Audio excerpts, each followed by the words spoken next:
ഇവിടെ ചെയ്യുന്നത് കിണർ റീചാർജിന്റെ സ്റ്റീൽ മോഡലാണ്.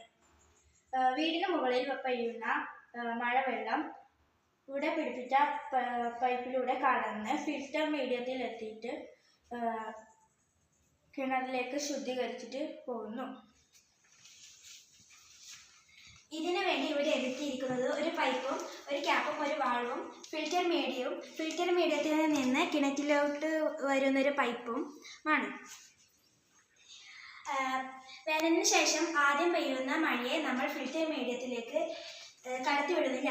അതിനുവേണ്ടി ഇവിടെ വാൾവിനെ പിടിപ്പിച്ചിരിക്കുന്നു. ആദ്യം പെയ്യുന്ന മഴയെ നമ്മൾ ഈ ക്യാപ്പ് തുറന്നിട്ട് ആ വെള്ളത്തെ പുറത്തേക്ക് കളയുന്നു.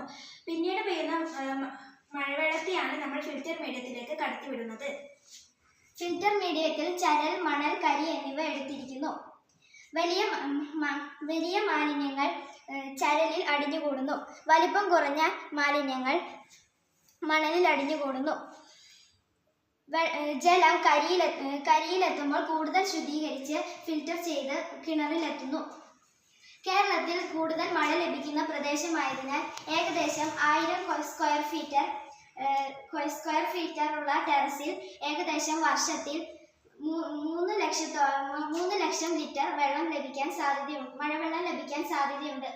അതിനാൽ ആ മഴവെള്ളം ശുദ്ധീകരിച്ച് കിണറ്റിലെത്തിക്കാൻ ഈ കിണർ റീചാർജിംഗ് വളരെ ഉപയോഗപ്രദമാണ്.